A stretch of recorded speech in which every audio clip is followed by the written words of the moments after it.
الانبیاء والمرسلین اما بعد فاعوذ باللہ من الشیطان الرجیم بسم اللہ الرحمن الرحیم ان اللہ وملائکتہ یصلون علی النبی یا ایہا الذین آمنوا صلوا علیہ وسلموا تسلیما کثیرا کثیرا اللہم صلی علی سیدنا و مولانا محمد و اصحاب سیدنا و مولانا محمد مبارک وسلم وصلی علیہ جزا اللہ عنا محمد ما هو اہلہ۔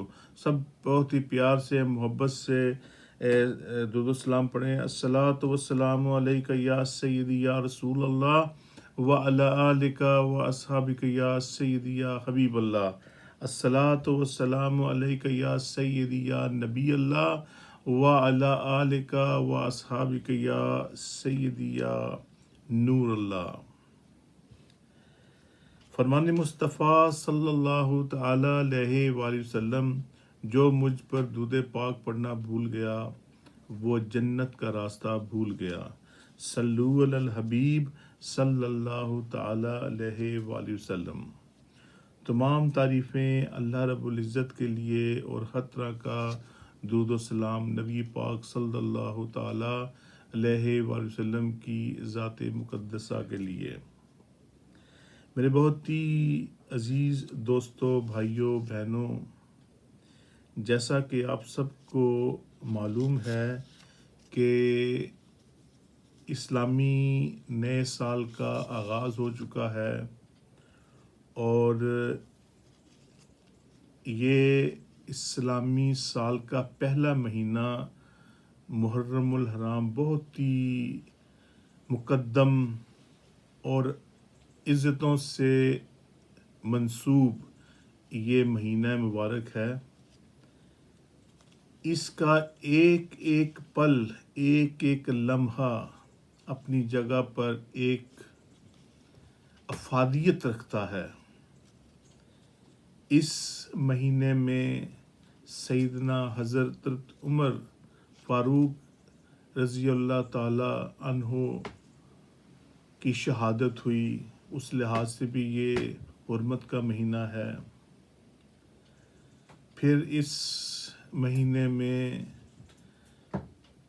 حضرت امام حسین عالی مقام رضی اللہ تعالی عنہ کی شہادت ہوئی اور ان کے رفقا اہل بیت اطہار کی شہادت ہوئی، جو بہت ہی مقدم ہے۔ اصل میں یہ افسوس کا نام نہیں، یہ ایک سلام کا مقام ہے۔ تو کہتے ہیں نا کہ ان کی شہادت ہوئی۔ شہادت تو ایک عظیم رتبہ ہے جو اللہ رب العزت اپنے نیک بندوں کو عطا فرماتا ہے۔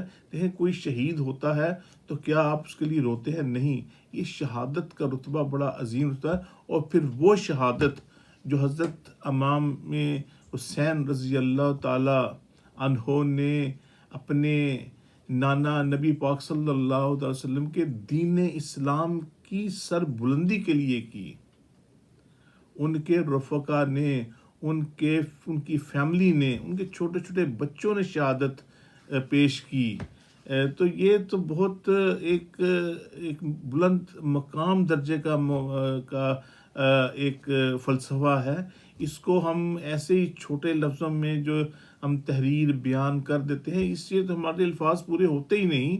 اس میں اگر ایک ایک چیز کا ہم موازنہ کریں تو وہ کسی مقام تک لے کے جاتا ہے۔ اللہ رب العزت ہمیں اس مہینے کی عزت، حرمت اور عقیدت کرنے کی توفیق عطا فرمائے، اور ہم جتنا بھی درود و سلام پڑھیں وہ بھیجیں ان اپنے پیارے آقا صلی اللہ علیہ وسلم پر، ان کے رفقا پر، ان کے خاندان پر، ان کے اہل بیت پر، تو یہ تو بہت بڑی ایک عزت کا مقام ہوگا۔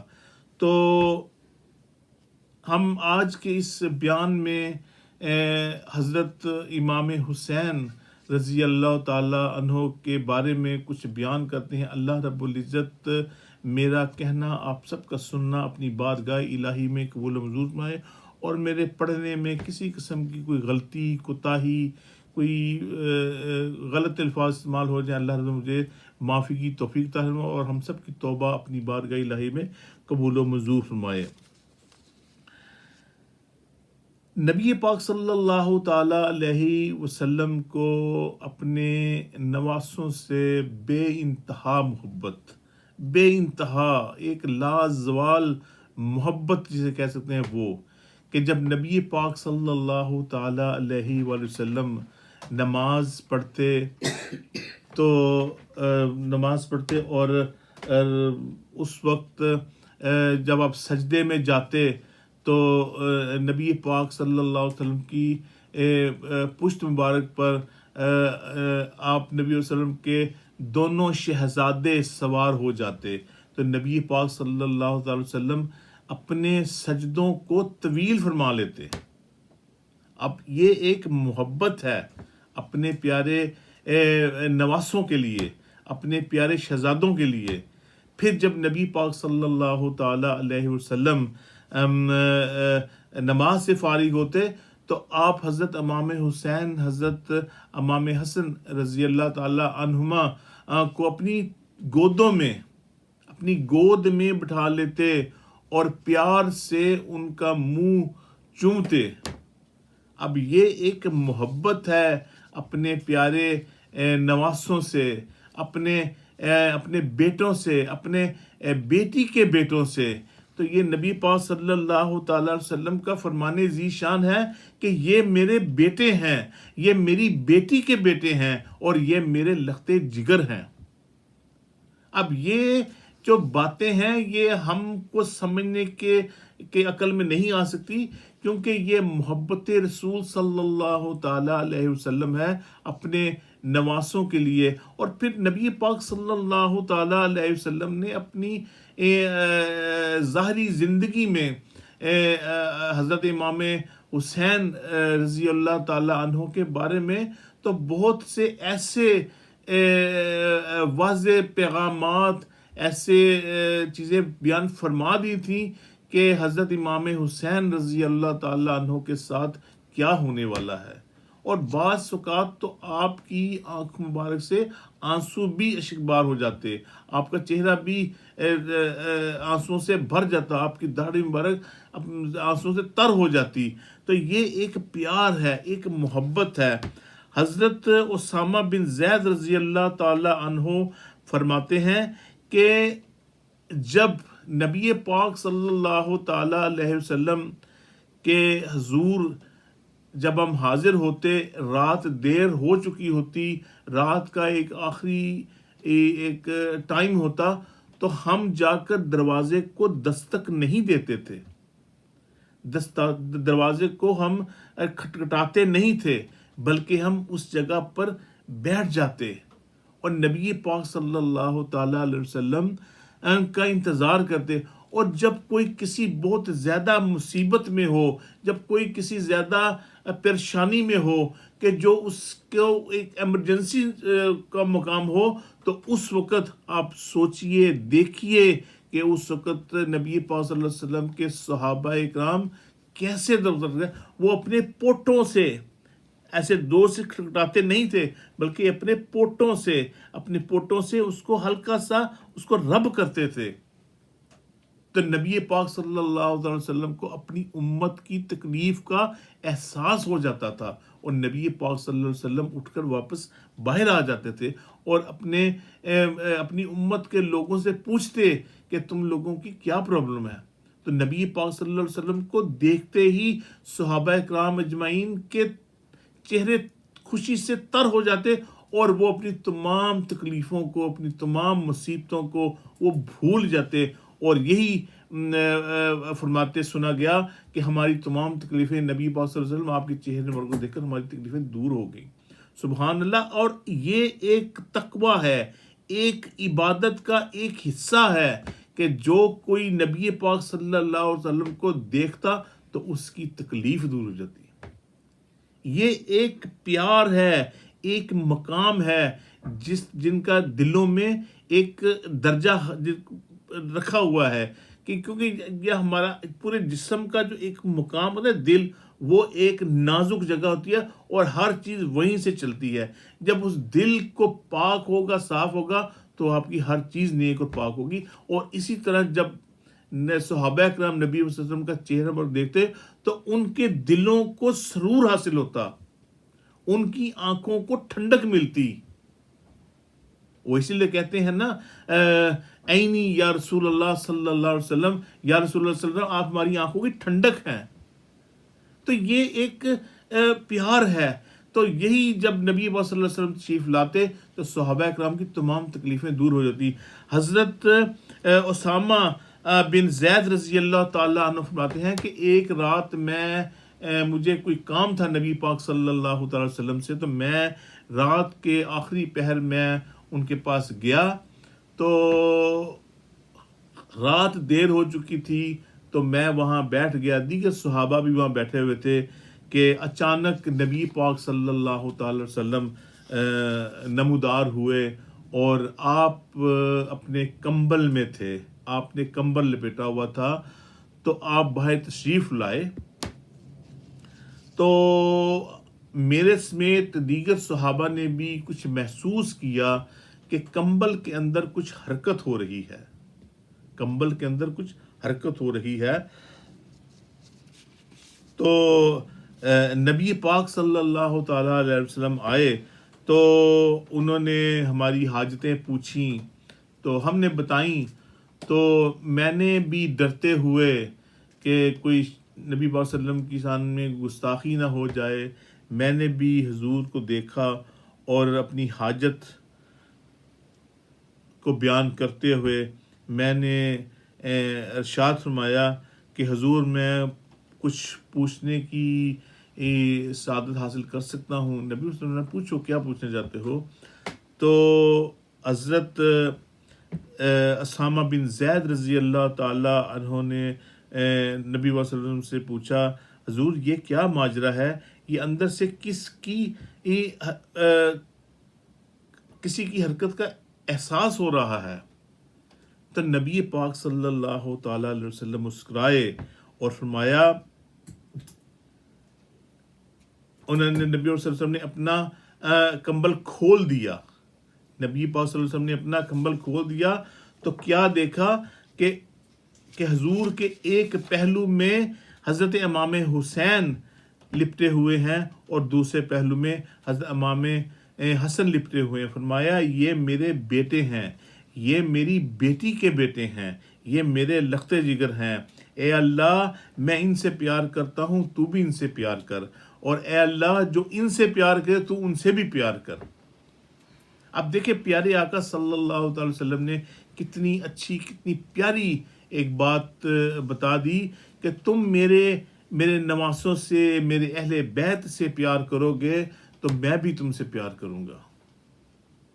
تو ہمیں بھی چاہیے کہ ہم نبی پاک صلی اللہ علیہ وسلم کے اہل بیت سے، نبی صلی اللہ علیہ وسلم کی آل اولاد سے محبت کریں، پیار کریں، اور کچھ نہیں تو ہم ان کا ذکر خیر کر کے ان کے وساطے سے دعائیں مانگیں تو اللہ رب العزت میں ان دعاؤں کو، ہماری دعاؤں کو قبول کرے گا انشاءاللہ عز و جل.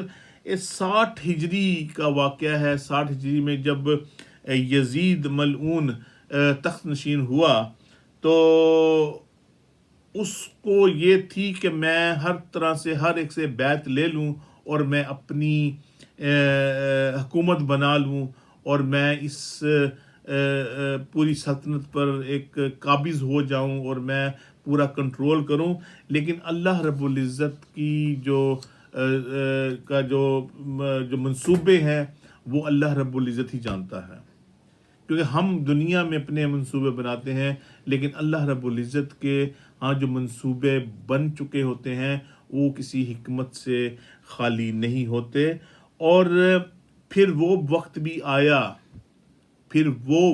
آیا جب پوری دنیا پہ ایک ایسا وقت آیا کہ ہر چیز خاموش ہو چکی تھی اور ایک وقت کا ٹھہراؤ ہو گیا تھا کہ جس سے انسانیت کے اوپر جو ایک ظلم ہو رہا تھا وہ سامنے دیکھنے میں آیا. لیکن اللہ کے پیارے رسول صلی اللہ تعالیٰ علیہ وسلم کے نواسۂ رسول حضرت امام حسین علی مقام رضی اللہ تعالیٰ عنہ نے وہ کر کے دکھایا جو آج تک کوئی کر نہ سکا، اور اس کو اس شہادت کو تاریخ میں ایک سنہری حروف کے ساتھ لکھا جائے گا، اور ہماری آنکھیں، ہمارے ہاتھ امام عالی مقام کو سلام پیش کرتے ہیں کہ ایسی شہادت کا رتبہ نہ کسی کو نصیب ہوا، نہ کسی کو ہوگا۔ یزید ملعون ختم ہو گیا، لیکن نام امام حسین زندہ رہا۔ اب آپ کے سامنے ہے کہ یہ سلسلہ زندگی کا چلتا رہے گا، لیکن یہ بات ختم نہیں ہوگی۔ تو میں اس آخری حصے کو ایک مختصر سے واقعے کے ساتھ پیش کرتا ہوں۔ اللہ رب العزت کو اپنی بارگاہ الہی میں قبول و منظور فرمائے۔ جب یزید تخت نشین ہوا تو اس نے یہ چاہا کہ حضرت امام حسین رضی اللہ تعالی عنہ میرے لیے بیعت کر لیں، اور اس نے مدینہ کے گورنر ولید بن عقبہ کو خط لکھا کہ یہ خط میں مضمون یہ تھا کہ کسی طرح حضرت امام حسین رضی اللہ تعالیٰ عنہ کو بلاؤ اور میرے لیے بیعت لو، اور اگر وہ بیعت نہیں دیتے تو معاذ اللہ ان کا سر اس خط کے ساتھ مجھے واپس روانہ کرو۔ اب یہ وہ الفاظ تھے جو تاریخ میں لکھے ہوئے ہیں، وہ ختم نہیں ہو سکتے، وہ مٹ نہیں سکتے، لیکن اللہ رب العزت کو کچھ اور ہی منظور تھا۔ ولید بن عقبہ ایک اہل بیت تھا، اس نے رات کی تاریکی میں حضرت امام حسین رضی اللہ تعالی عنہ کو پیغام بھجوایا کہ آپ میرے پاس آئیں۔ حضرت امام حسین رضی اللہ تعالی عنہ نے حضرت عبداللہ بن زبیر کے ساتھ مشورہ کیا، اور انہوں نے کہا کہ اس وقت گورنر کے گھر جانا کچھ ٹھیک نہیں۔ یہ مشورہ حضرت عبداللہ بن زبیر رضی اللہ تعالی عنہ نے حضرت امام حسین رضی اللہ تعالیٰ عنہ کو دیا کہ اس وقت گورنر کے پاس، گورنر مدینہ کے پاس جانا ٹھیک نہیں ہے، لیکن آپ نے اور آپ سے عرض کی کہ آپ صبح کا انتظار کریں، لیکن حضرت امام حسین رضی اللہ تعالی عنہ نے کہا نہیں، میں ابھی جاؤں گا کیونکہ صبح تک بہت دیر ہو چکی ہوگی۔ تو حضرت امام حسین رضی اللہ تعالی عنہ اپنے چند سواروں کے ساتھ گورنر مدینہ کے پاس گئے، اور اندر جانے سے پہلے حضرت امام حسین رضی اللہ تعالی عنہ نے اپنے سپہ سالاروں سے فرمایا کہ دیکھیں میں اکیلا اندر جا رہا ہوں، اور اگر میری کوئی جب آواز پہنچے تو تم لوگ دیوار پھلانگ کر اندر آ جانا، تم پھر میرے باہر نکلنے کا انتظار نہ کرنا، ہو سکتا کہ اندر کے حالات کو ڈیفرنٹ ہو چکے ہوں، تو تم دیوار پھلانگ کر تم لوگ اندر آ جانا۔ جب حضرت امام حسین رضی اللہ تعالی عنہ اندر گورنر مدینہ کے پاس پہنچے تو ان کے پاس اس کے پاس ایک شخص بھی بیٹھا ہوا تھا، تو اس نے بھی دیکھا اس معاملے میں، تو حضرت امام حسین رضی اللہ تعالی عنہ نے پوچھا کہ آپ نے مجھے کس لیے یہاں بلایا ہے، آپ کا میسج مجھ تک پہنچا ہے، تو آپ نے کس لیے مجھے بلایا ہے؟ تو گورنر مدینہ نے بڑے ادب سے یہ کہا کہ یہ یزید کا یہ خط آیا ہے۔ انہوں نے وہ خط حضرت امام حسین رضی اللہ تعالیٰ عنہ کو دکھایا اور سنایا، تو حضرت امام حسین رضی اللہ تعالیٰ عنہ نے وہ خط پڑھا، دیکھا، تو حضرت امام حسین رضی اللہ تعالیٰ عنہ نے فرمایا کہ اس کا جواب میں تمہیں صبح دوں گا۔ تو جب یہ الفاظ کہہ کر حضرت امام حسین رضی اللہ تعالی عنہ پلٹے تو گورنر کے پاس بیٹھا ہوا ایک شخص مروان بن حاکم جو گورنر کے پاس بیٹھا ہوا تھا کہنے لگا کہ اگر یہ ابھی چلے گئے تو پھر دوبارہ ہمارے ہاتھ میں نہیں آئیں گے۔ جب یہ آواز حضرت امام حسین رضی اللہ تعالی عنہ کے مبارک کانوں میں پڑی تو آپ ایک دم پلٹے اور اپنی تلوار کو میان سے نکالا اور کہا کہ تم جانتے نہیں کہ میں کون ہوں؟ تم جانتے نہیں کہ میں کون ہوں؟ میں محمدی شیر ہوں، حضرت علی کرم الوجہ الکریم کا بیٹا ہوں۔ تم مجھے جانتے نہیں، میرے گھر پر میرے نانا پر وحی اترتی تھی، میرے گھر پر میرے نانا پر وحی اترتی تھی اور حضرت جبرائیل علیہ السلام میرے گھر میں آتے تھے۔ تو تم مجھے جانتے نہیں کہ میں کون ہوں، میں کس سے میرا تعلق ہے، اور تم کہہ رہے ہو کہ یہ ابھی نکل گئے تو بعد میں ہاتھ نہیں آئیں گے۔ تو میرا دل چاہتا ہے کہ میں تمہارا سر ابھی قلم کر دوں، تمہارا سر دھڑ سے علیحدہ کر دوں، تم نے مجھے پہچانا ہی نہیں۔ تو گورنر نے بیچ میں انوالو ہوا اور اس نے کہا کہ حضور آپ جائیں، کوئی فکر کی بات نہیں، آپ جائیں مشورہ کریں تو پھر آپ ہمیں بتائیں کہ آگے کیا لائے عمل تیار کرنا ہے۔ تو نبی حضرت امام حسین رضی اللہ تعالی عنہ واپس گھر گئے۔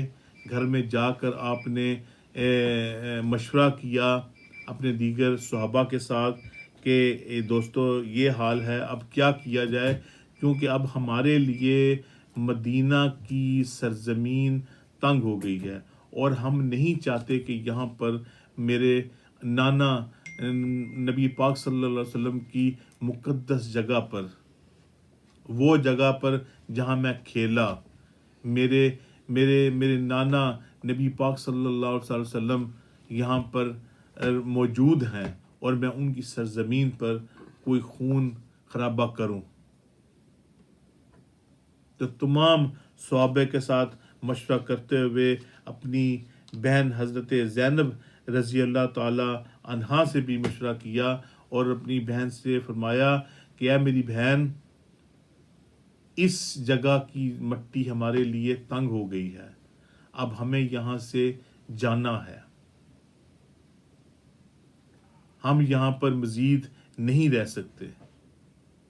اب سوچیں کہ وہ وقت کیسا وقت ہوگا، اب سوچیں کہ جس بچے نے ساری زندگی مدینہ کی گلیوں میں، مدینہ کی مقدس جگہوں پر اپنی زندگی گزاری ہو، اور اس نبی کے نواسوں کو، اس نبی کے اہل بیت کو وہاں سے نکالا جا رہا ہو، وہ وقت کیسا وقت ہوگا، اس وقت کی کیفیت کیا ہوگی کہ جب ایک ظالم ایک ظلم پر حد تک پہنچ چکا ہو۔ تو حضرت امام حسین رضی اللہ تعالی عنہ نے وہاں سے ہجرت کرنے کا اشارہ دیا۔ اب یہ بھی ایک ہجرت ہے، یہ بھی ایک ہجرت ہے، اور یہ وہ ہجرت ہے جو اللہ کے رسول صلی اللہ تعالی وسلم کے دین کے لیے، اپنے نانا کے دین کو بچانے کے لیے یہ ہجرت کی گئی۔ اور ایک وقت تھا جب حضرت امام حسن رضی اللہ تعالی عنہ کی زندگی اس دنیا فانی سے جا رہی تھی، تو آپ نے اپنے بھائی حضرت امام حسین رضی اللہ تعالیٰ عنہ سے ارشاد فرمایا تھا کہ اے حسین، کبھی کوفہ والوں پہ یقین نہ کرنا، کبھی کوفہ والوں پہ یقین نہ کرنا، وہ بہت دغا دینے والے ہیں۔ یہ وہ وقت تھا جب حضرت امام حسن رضی اللہ تعالیٰ عنہ کو زہر دیا گیا تھا اور ان کا جسم، ان کا دل پھٹ کے ٹکڑے ہو کر باہر نکل رہا تھا۔ اس وقت حضرت امام حسن رضی اللہ تعالیٰ عنہ نے اپنے بھائی حضرت امام حسین کو یہ نصیحت، یہ وصیت کی تھی کہ کوفہ والوں پر کبھی یقین نہ کرنا، لیکن اللہ رب العزت نے ایک چیز بنائی ہوئی ہے، ایک سلسلہ کیا ہوا ہے. اللہ رب العزت نے ایک چیز بنا دی گئی ہے کہ اس پر ہی چلنا ہے. یہ اللہ رب العزت کا ایک منصوبہ ہے، اور وہ منصوبہ کہ تاکہ لوگ اس سے سبق حاصل کریں، اور یہ ہمارے لیے ایک سبق تھا. تو نبی پاک صلی اللہ علیہ وسلم کے نواسۂ رسول حضرت امام حسین رضی اللہ تعالیٰ عنہ اپنے دیگر اہل بیت کے ساتھ وہاں سے مدینہ سے تشریف لے گئے اور الوداع کر دیا، کیونکہ حضرت امام حسین رضی اللہ تعالیٰ عنہ کو معلوم تھا کہ میں نے کہاں جانا ہے. جب آپ اس جگہ پر پہنچے، حضرت امام حسین رضی اللہ تعالیٰ عنہ کو یہ معلوم نہیں تھا کہ یہ جگہ کون سی ہے. کسی سے پوچھا آپ نے حضرت امام حسین رضی اللہ تعالیٰ عنہ کہ یہ جگہ کون سی ہے، تو کسی نے عرض کی حضور یہ کربلا کا مقام ہے. تو حضرت امام حسین رضی اللہ تعالیٰ عنہ نے فوراً ارشاد فرمایا مجھے معلوم ہے کہ یہ ہمارے لیے ہمارا آخری مقام ہے، اس کے بعد ہم آگے نہیں جا سکیں گے. کو کہ حضرت امام حسین رضی اللہ تعالیٰ کو اپنی شہادت کے بارے میں علم ہو چکا تھا، کیونکہ اللہ رب العزت اپنے نیک بندوں کو ہر چیز واضح فرما دیتا ہے، اور یہی ہوا. یزیدیوں نے پانی بند کر دیا، معصوم بچے بلک رہے ہیں، مر رہے ہیں، لیکن ان یزیدیوں نے، ان ملعونوں نے پانی کا قطرہ نہ دیا، اور تمام اہل بیت اطہار وہاں شہید ہو گئے. اور حضرت امام حسین بھی اپنے نانا کے دین کو بچاتے ہوئے آخری دم تک تلوار لے کر ان کا سر کمر کرتے رہے، اور ایک وقت آیا کہ آپ شہادت کے مقام کو پہنچ گئے. اور پھر ان ملعونوں نے، ان یزیدیوں نے حضرت امام حسین رضی اللہ تعالیٰ کے ساتھ جو بے حرمتی کی وہ میں بیان نہیں کر سکتا، کیونکہ وہ میں یہ نہیں سوچ سکتا کہ میں اپنے منہ سے وہ چیز بیان کروں. اللہ رب العزت نے حضرت امام حسین رضی اللہ تعالیٰ کو وہ مقام دیا جو مقام کسی کو حاصل نہیں ہو سکا. اور ہمیں بھی چاہیے کہ ہم اس سبق کو یاد کریں اور کسی بھی ملعون کے سامنے اپنا سر مت جھکائیں. اسلام کی سربلندی کے لیے اپنے آپ کو حاضر رکھیں. آج اس وقت جو کئی حکومتی ادارے جو مسلمانوں کے خلاف ہیں، مسلمان ہوتے ہوئے مسلمانوں کے خلاف ہیں، اس سے اگر آپ نہیں کچھ کر سکتے اپنی ہاتھوں سے، اپنے دل میں ان کو برا جانیں.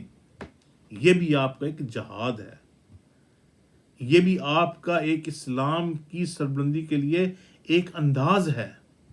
اس کو اپنائیں اور یہ اپنی ہسٹری کو پڑھیں. یہ آپ کو بہت چیزیں آپ کو بتائیں گی. یہ چیز اپنے بچوں کو بتائیں، اپنے گھر والوں کو بتائیں، تاکہ ان کو پتہ چلے کہ اسلام ویسے ہی ہاتھ میں نہیں آ گیا تھا، کسی نے پلیٹ میں رکھ کے نہیں دے دیا تھا. اس کے لیے مسلمانوں نے بڑی بڑی جانیں دی ہیں، شہادتیں ہوئی ہیں. نبی پاک صلی اللہ علیہ وسلم نے ایک وقت تکالیف میں گزارا ہے اپنے دین اسلام کو بلندی تک پہنچانے کے لیے.